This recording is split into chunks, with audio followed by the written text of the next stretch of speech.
وعلیکم السلام ورحمۃ اللہ وبرکاتہ۔ بالکل صحیح کہا ہے معراج صاحب۔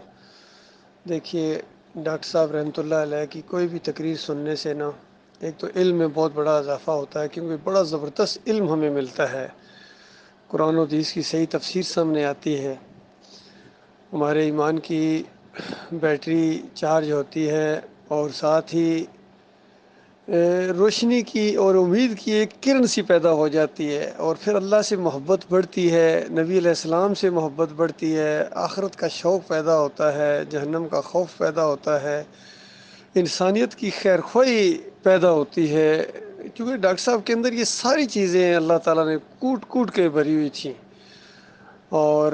اس دور کے اندر ایک عالم دین جو یعنی مسلمان عالم دین کو کیسا ہونا چاہیے، مجاہد عالم دین، یعنی عالم دین ہو اور پھر مجاہد بھی ہو، پھر دلیر بھی ہو، پھر فوجی افسر بھی ہو، یہ ساری چیزیں اللہ تعالیٰ نے ان کے اندر ایسی ڈال دیں، گٹھی کر دیں کہ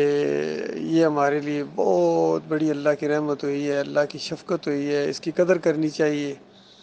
اور جنہوں نے قدر کی ہے وہ قائم ہیں الحمدللہ، بلکہ ایمان کے اندر اور نکھار آتا جا رہا ہے، اور اضافہ ہوتا جا رہا ہے، جوش کے اندر اور جو ہے اضافہ ہوتا جا رہا ہے۔ ہمارے ایک پرانے ساتھی تھے، وہ حالانکہ بڑے سمجھدار سمجھے جانے والے تھے، لیکن آخر میں آ کے کہتے ہیں میں تھک گیا ہوں۔ اچھا، آپ تھک گئے پھر آرام فرمائے نا، ہم تو کوئی نہیں تھکے ہیں، ہم تو ہر روز نئے جوش اور نئے جذبے کے ساتھ اللہ کے دین کے راستے میں ہم قدم آگے بڑھاتے ہیں الحمدللہ۔ پچھلے گناہوں کی معافیاں مانگتے ہیں اپنے مالک اور خالق سے، آئندہ توفیق مانگتے ہیں اللہ سے، علم کی بھیک مانگتے ہیں، استقامت کی بھیک مانگتے ہیں اپنے مالک سے، گڑ گڑا گڑا کے جنت مانگتے ہیں، جہنم سے اللہ کی پناہ مانگتے ہیں، ساتھیوں کے لیے اپنے دل میں محبت مانگتے ہیں، اور اپنے دل میں ساتھیوں کے لیے محبت مانگتے ہیں۔ یقین کیجیے میری بڑی دعاؤں میں سے ایک دعا ہے کہ یا اللہ میرے مالک، جن سے بھی تو محبت کرتا ہے ان کو میرے قریب کر دے، ان کے لیے میرے دلوں میں عزت اور احترام ڈال دے میرے مالک، اور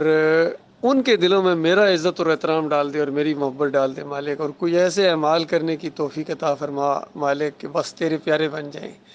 کیونکہ یہ زندگی ایک مرتبہ ملی ہے مالک، تو ہر چیز پر قادر ہے، تیرا تو صرف ارادہ ہی کافی ہے، صرف ارادہ ہی کرنے سے کام ہو جاتا ہے مالک، تو صرف ارادہ ہی کرے گا ہمارے لیے خیر کا اور بھلائی کا تو ہمارا کام بن جائے گا۔ اللہم ربنا آتنا فی الدنیا حسنہ وفی الآخرۃ حسنہ وقنا عذاب النار۔ اللہم رب زدنی علما یا مقلب القلوب ثبت قلوبنا علی دینک۔ اللہم ربنا لا تؤاخذنا ان نسینا او اخطانا ربنا ولا تحمل علینا اصرا کما حملتہ علی الذین من قبلنا ربنا ولا تحملنا ما لا طاقۃ لنا به واعف عنا واغفر لنا وارحمنا انت مولانا فانصرنا علی القوم الکافرین۔ یہ بہت بڑا سہارا ہے، یہ دعائیں ہماری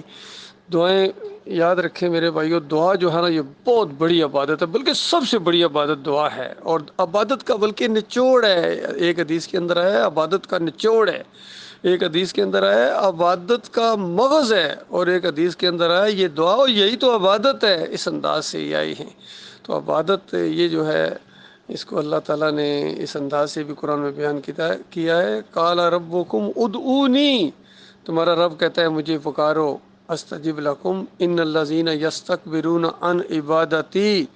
سیدخلون جہنم داخرین۔ جسے قرآن کی آیت میں اللہ تعالیٰ نے دعا کو عبادت کہا ہے،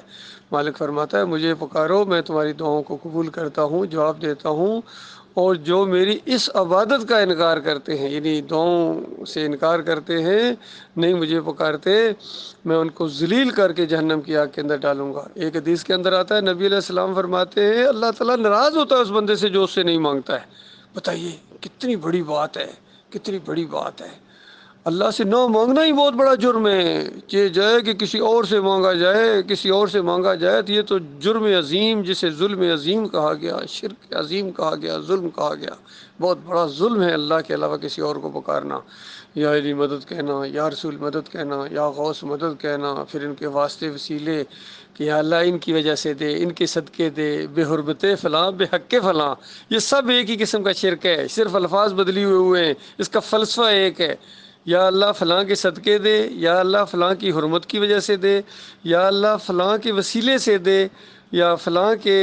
جو عمل کی وجہ سے مجھے یہ سارا شرک ہے، سارا شرک ہے۔ ایک ہی شرک کے مختلف اینگل ہیں یہ، اور بہت ہی یعنی عجیب بات ہے، کچھ لوگوں کے دماغوں کے اندر اس وسیلے کی شرک کا آدھا حصہ وہ سمجھ گئے تو آدھے حصے کا انکار کرتے ہیں، کہتے ہیں یہ شرک کہاں سے آ گیا، بے حرمت فلاں، بے حق فلاں، یہ شرک کہاں سے آ گیا۔ اس قدر ان کی مت ماری جاتی ہے، اصل میں شرک کی پہچان نہیں ہے ان کو، یا پہچان گئے ہیں جان بوجھ کے ضد میں آئے ہوئے ہیں۔ بغیم بینہم کا معاملہ ان کا، اللہ تعالیٰ ایسا انداز اختیار کرنے سے اپنی پناہ میں رکھے، آمین یا رب العالمین۔